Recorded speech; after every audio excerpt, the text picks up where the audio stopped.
And there you have it, the Princess Castle. Ta-da! Doesn't it look pretty? I can't tell you who made this. I've looked on the internet and all I get is Princess Castle. However, I do think I have found some other items that this company has made. I am supposed to be putting some pictures here. Maybe you can see them. Ooh, a giant robot. Ooh, something else. Oh, another giant robot with cars. See? I think these sets are all made by the same company, but it's one of those Chinese companies where I don't know that they actually put the label of who made them so that different companies can then resell them as their own product.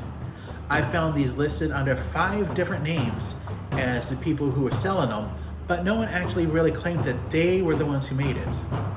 So I have no idea where they're from, but it is interesting, and at some point I may look up the other ones. But that's going to depend on how well I handle this downside of it, which I'll get to later. So, good things I liked about it. I really liked that it was asymmetric on a lot of the items. A lot of the times you build a project and the left and the right match each other, like you build a car and right down the middle, both sides match each other, maybe a slight difference. A lot of these items were asymmetric and had a lot of difference between the left and right hand side of each item. It was also pretty neat that there is one package, but you get 25 different things to build out of it. You get 2 sets of 12 that you could mix and match to make the 12 items. And you would have a little set to play with if you were a kid, or you wanted to do some furniture with one of them.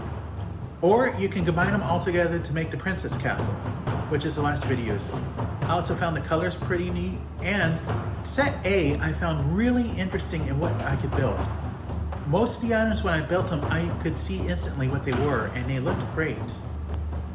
I wouldn't mind having a set of furniture built out of that for like a dollhouse if I was making a dollhouse.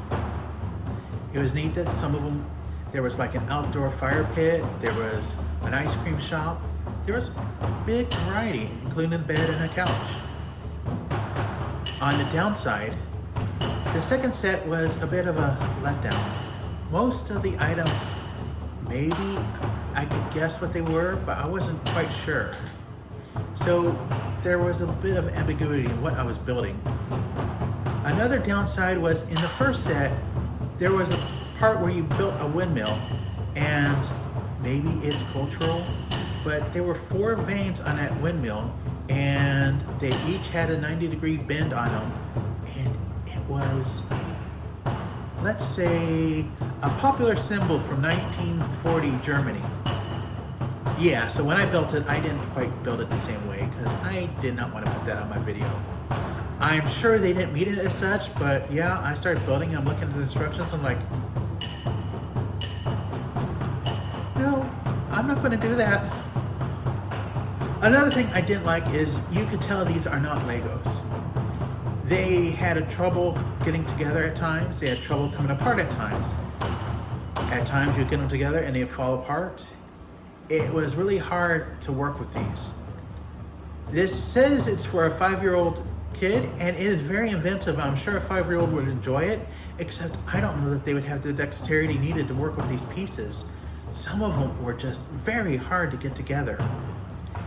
And although they weren't, they felt smaller than a regular Lego piece. I did take them out to measure, and they are the regular size, but they go together so poorly and they fit so badly together, they almost don't feel like real sized Lego pieces.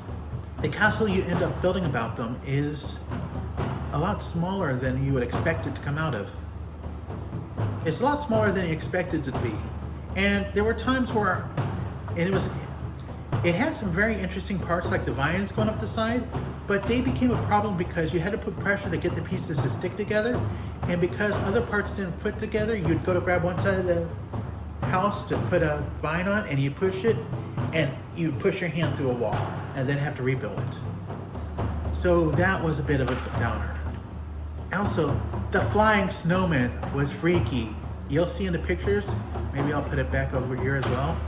Look at that thing. It's crazy looking. I don't know why they did it like that, but I don't like it. Anyway, I would not give it a 5. I would not give it a 4. Wouldn't give it a 1 because it did work. And it did have some great organization and some designs. I can't imagine who put it together in their heads to be able to make all these different items out of it and still come up with a comprehensive princess castle. So I'm going to go ahead with a 3 out of 5 blocks for this one. Hi, my name is Pip.